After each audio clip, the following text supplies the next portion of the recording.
Ó, tá gravando. Beleza? Ô André, eu acho que assim, é legal a gente fazer nesse vídeo pra galera já sabe, entender o propósito e tal, de que qual que é a ligação entre a pornografia, né, e o ser cristão. Essa ligação, esse envolvimento de pornografia e ser cristão e tal. O que você acha? O que você tem para falar sobre isso? Tá certo. É muito interessante essa questão, porque lembra que teve um post que a gente fez falando sobre que a cada 3 cristãos, 2 vê pornografia. Isso é muito chocante, né? As pessoas ficam chocadas com isso. E aconteceu que teve um comentário, foi bem interessante. Uma pessoa comentou assim, ó: se é cristão, se vê pornografia, não é cristão. Aí fica aquela coisa, não é um verdadeiros cristãos. Porque isso é uma coisa parece muito controversa, né? Por que parece controversa? Porque como que você ama a Deus, você faz uma coisa tão promíscua, né? Que é a pornografia. Isso na cabeça de algumas pessoas parece estranho. Mas é a pergunta, né? Quando você fica cristão, você para de pecar? Ou seja, pornografia é um pecado, como outros, tem umas consequências diferentes. Mas ele é um pecado, né? Então todo cristão está sujeito a ver a pornografia. Mas a questão, ele é muito interessante que, como, por exemplo, uma pessoa que não é cristã, ela tem uma mentalidade, por exemplo, uma pessoa que não é cristã, ela vai lá ver pornografia e para ela não está indo contra os valores dela. Então, quando no caso ela não é cristã. No caso ela não é cristã. Então, por exemplo, assim, ela não está indo contra um valor dela. Agora, quando é o cristão, ele tem uma crença, isso que me chama a atenção, que ele tem uma crença, ou seja, ele acredita que aquilo lá é do diabo, ele sabe que aquilo lá não agrada a Deus, que aquilo ali leva ele pro buraco. Nem todos sabem todas as consequências, mas mesmo você sabe que não é de Deus. Você sabe que você está fazendo algo que você mesmo não acredita. E aí, o que acontece? E a pessoa vai lá e vê, ou seja, ela está fazendo uma coisa contra a própria vontade dela.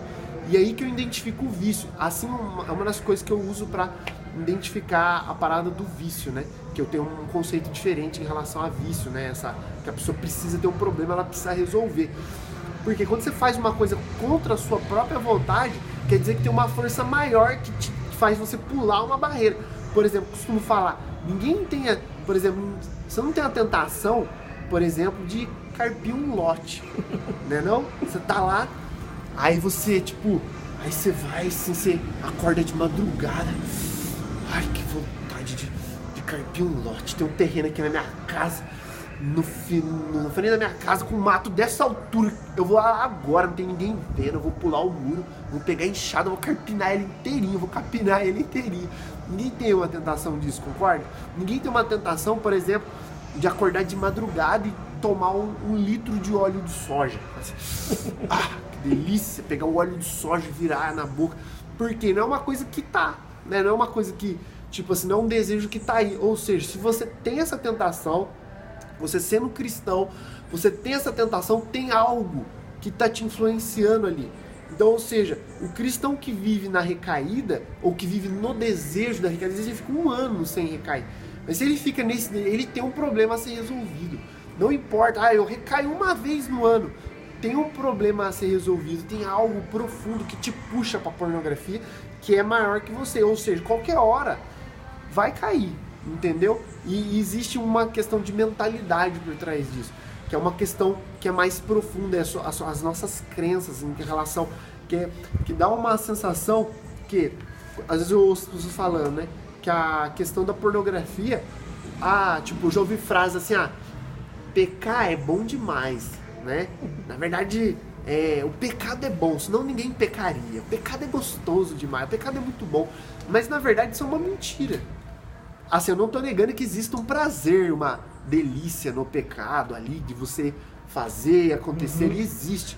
Mas, se você for pensar mesmo realmente o que é bom, porque aquele provérbio que fala assim, há caminhos para o homem que parecem ser bons, mas o seu final de morte. A galera esquece a primeira parte dele. Aí se quer... Aí a gente vira... Parece que a gente transforma esse provérbio no seguinte: há caminhos para o homem que são bons, mas o seu final é de morte. Mas o seu final é de morte. Não, há caminhos que parecem ser bons.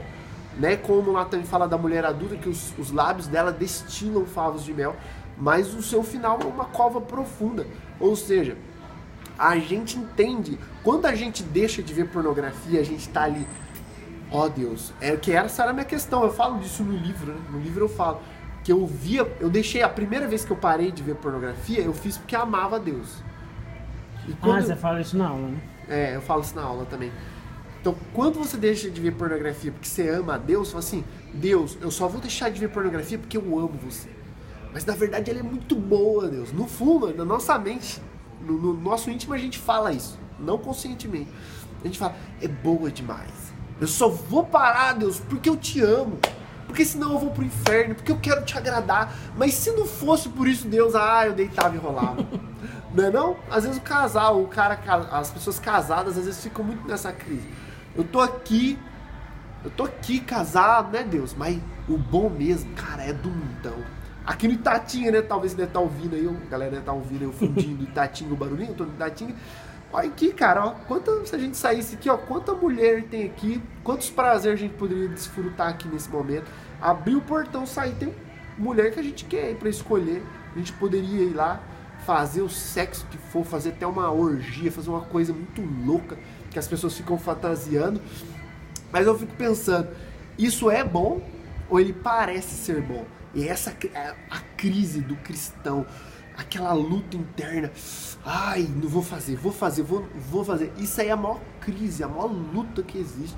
E aí no fundo, quando você entende realmente, quando você é conformado a sua consciência, no livro também eu falo sobre exercícios de consciência, né, de você pensar realmente se isso é realmente bom, dá a sensação, sabe, que quando a gente fica nessa luta, olha Deus, eu não peco porque eu vou pro inferno, é porque isso me afasta do Senhor. Parece que o único problema da pornografia e do pecado é o inferno, é se afastar de Deus, mas ela não é boa, mas ela, não, André, é gostoso, você não sabe, a pornografia que eu vi, essa é boa, não importa, nenhum. Aí as frases que eu criei, algumas frases, né? Uma delas que eu falo que é que nenhum orgasmo no pecado vale o preço de uma escravidão. Ou seja, não tem preço, cara, não tem orgasmo que você tem. Você pode transar com a pessoa mais linda do mundo. Imagina se você pudesse realizar mesmo a maior fantasia sexual sua na vida real. Ou seja, você ir lá e, se fosse possível, e passar dessa parada da pornografia, né? Romper a pornografia ali, né? Mas você imagina... diz, tipo, adultério, prostituição, coisa assim. Isso. Partir mesmo pra prática. Prática. Isso, fazer a maior loucura mesmo, que você poderia sonhar e fazer uma loucura dessa. No fundo... Continua gravando, né? Essa gravação. Às vezes travou ali. Então, no fundo... a gente fica com aquela sensaçãozinha que, vamos supor, se pudesse realizar, né, como eu tava falando, no final, sendo no pecado, que fantasia nunca é no casamento, quando fala qual é a sua maior fantasia? Ninguém fala, se casar com uma pessoa de Deus e ter essa relação na lua de mel. É porque isso não é fantasia. Isso aí não ia ser fantasia, né? Exatamente, mas poderia ser, né? Poderia ter fantasias saudáveis, mas... O que acontece? Fantasia já nunca é saudável, né? Que ela vai entrar na fuga. Quando você já cria uma fantasia, já é porque a realidade já não te satisfaz mais. Muito bom comentário. A realidade já não é mais interessante. E aí você tem que criar algo para poder se satisfazer. E se você criar algo é porque a realidade já não já te está dando prazer, enfim. Isso, aí vai entrar naquela coisa da fuga da realidade, né? E aí, mas imagina a pessoa mais atraente que você tem, que você pudesse fazer as maiores loucuras sexualmente que você pudesse fazer na vida real. E se você realizasse isso num contexto cristão, né, tendo uma mente cristã, independente se você casar, se você realiza isso, no final, por mais que tenha sido uma boa relação, uma boa transa, no final sobra só o quê? Culpa. E aí o que eu falo? Prazer que termina sem prazer não é prazer. Tem uma frase que eu gosto de falar assim, no sentido, desculpe a expressão, a gente tá falando de um tema bem, né? Então tem que ter esse pudor. Então, gozou, acabou. Por mais que seja a melhor trans, a melhor pornografia que você viu, gozou, acabou. Você teve orgasmo, você ejaculou, lá se foi todo o seu prazer. E são alguns minutos. E se for um homem, dura segundos, né? Exatamente. O orgasmo do homem dura alguns segundos. E então, aí, nesses segundos aí já tem toda a culpa junto, né? Exatamente. Ou seja, a gente isso. troca tudo o que a gente tem com Deus, toda a nossa paz. Nós trocamos a nossa liberdade, porque liberdade não tem preço, cara. Você ser livre, você parar na frente de um computador e falar assim, não vou ver pornografia. Vou sair ali na rua e não vou levar uma menina pra cama. Essa liberdade, isso não tem preço, cara. E você troca essa liberdade, troca sua amizade com Deus, troca tudo, cara, por causa de alguns segundos. E a gente ainda insiste em falar, não, isso é bom demais, só não vou fazer isso porque eu amo a Deus. E na verdade a gente dá a sensação, sabe o que? Que a pornografia surpreendeu até Deus. Você não imagina isso? Porque, tipo assim, ó, é uma parada, parece que... Não que Deus seja pego de surpresa, exato, mas é como se fosse, como se Deus estivesse lá no céu e aí inventaram a pornografia aí. Meu Deus não, porque é o próprio Deus. Eu mesmo, olha, me surpreendeu, criaram uma coisa realmente muito atraente. Nem eu, anjo, não olha que o negócio vai pegar você também, ai, realmente não. E aí tem essa possibilidade, que essa é a nossa proposta, né, também é uma das propostas, é olhar com a mente de Deus. Eu quero falar, se você que está me ouvindo aí, se você quer vencer pornografia, a questão não posso me direcionar a câmera agora? Pode. Por exemplo, se você quer vencer a pornografia, eu costumo falar na palestra, no livro eu falo também, se você quer vencer a pornografia fisicamente, você precisa amar a Deus. Ou seja, você para. Eu fiz isso. E eu vivia sofrendo, a luta continuava aqui, porque eu achava ainda que era boa, então eu vivia lutando contra aquilo. Quando você reconhece, quando você fortalece essa consciência, você consegue enxergar a verdade, aí o que acontece? Você olha pra pornografia e vê o que ela realmente é, como ela é um lixo. O lixo que você faz com o lixo, você bota no lixo. E quando você olha pra ela e vê o que ela é, ou seja, você muda a sua mente, você vê o que Deus vê. Como Deus vê a pornografia? Ou seja, aí você vence a pornografia. Então uma coisa é você vencer porque você ama a Deus, a outra é você vencer porque você tem a mente de Deus. Ou seja, Deus é uma coisa, você estava vencendo a pornografia por obediência. Então você obedece e você não vê. Portanto, você continua achando que ela é boa. A segunda é você vencer porque você tem a mente de Deus, porque você vê a pornografia como ela realmente é, como ela é um lixo, como Deus vê. Deus se enoja da pornografia. Então quando você consegue mudar a sua mente e ver ela como ela realmente é, você consegue ter paz. Hoje, por exemplo, eu tenho paz. Hoje eu não só fico ali lutando, eu não fico lutando mais, porque eu consegui ver a pornografia. Lógico que isso é um processo, mas hoje eu consigo ver como ela realmente é.